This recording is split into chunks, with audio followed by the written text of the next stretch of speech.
Hariom. Knowledge plus channel के अंदर हम आप सभी विद्यार्थियों का स्वागत करते हैं। आज हरिओम टैली क्लास नंबर 11 है। ये क्लास जो है एक प्रकार की कंपाइलेशन है। उसमें हम ये बता रहे हैं कि जो क्लास नंबर 10 A, B और C में हमने जो सीखा उसको थोड़ा कंपाइल करने का प्रयास कर रहे हैं। टैली के अंदर जब हम वोचर एंट्री करते हैं,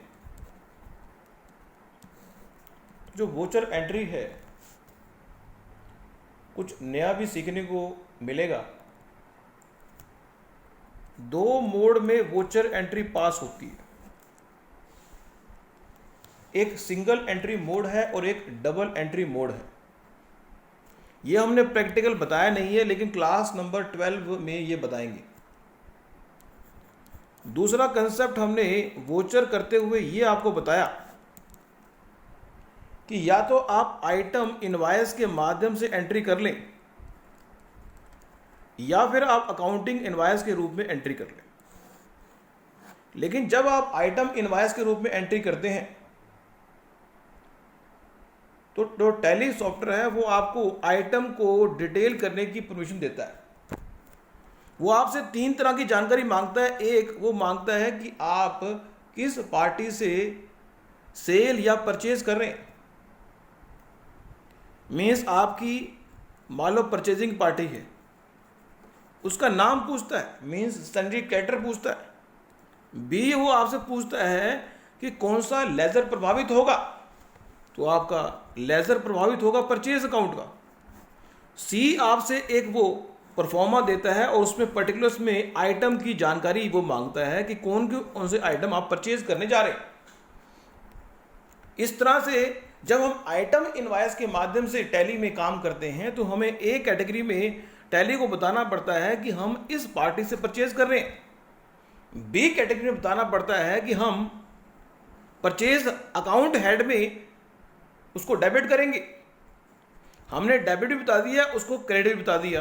फिर अब उसको सी कैटेगरी में बताना पड़ रहा है कि कौन कौन सी आइटम के माध्यम से हम परचेज कर रहे हैं। मींस आइटम इनवॉइस के अंदर आपके जो ए बी पॉइंट ऊपर आते हैं और जो सी पॉइंट है जिसपे फोकस रहता है आइटम का, वो नीचे आता है। लेकिन अगर आपने अकाउंटिंग इनवॉइस कर लिया तो उस स्थिति में ए पॉइंट अबव आएगा, बी नीचे आएगा। एक प्रकार की एंट्री ऐसे होगी जिसमें ये जानकारी नहीं होगी कि आइटम के बारे में जानकारी नहीं होगी।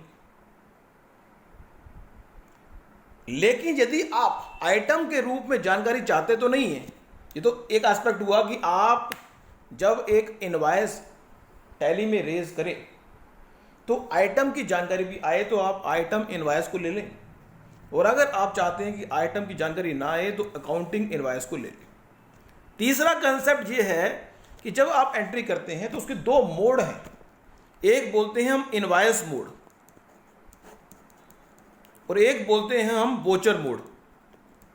जब हम वोचर मोड में एंट्री करते हैं तो डेबिट और क्रेडिट के अलावा कुछ नहीं आता। जब हम इनवॉइस मोड में एंट्री करते हैं तो डेबिट और क्रेडिट के अलावा और जानकारी भी आती है। एक इनवॉइस मोड में वो ओपन हो रहा है। अब इनवॉइस मोड के साथ ही यदि आपने आइटम इनवॉइस मोड भी ओपन कर लिया तो होगा क्या, एक तो इनवॉइस मोड है, उसके अलावा आइटम इनवॉइस मोड भी ऑन कर लिया तो उससे क्या होगा, डबल इंपैक्ट पड़ गया। डबल इंपैक्ट का मतलब कि एक तो इनवॉइस मोड पहले से ही है कि एंट्री इनवॉइस मोड में होगी। दूसरा यह है कि उसमें आइटम की डिटेल भी आएगी। तो हमने डबल इफेक्ट ले लिया ए बी। वो आपकी मर्जी है कि आपने डबल इफेक्ट लेना है या नहीं लेना।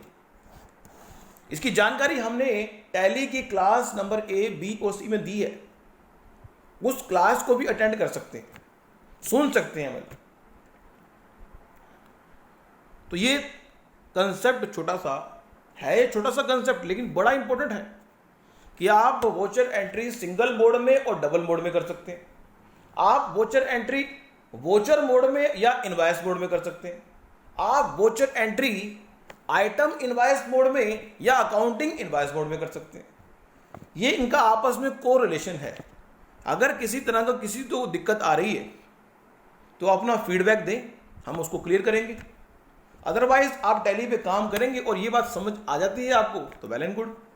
अदरवाइज हम प्रयास करेंगे कि यदि आपका कोई फीडबैक आता है तो हम इसको दोबारा से लेक्चर भी दे देंगे। Thank you so much for listening and supporting always Hariom knowledge plus.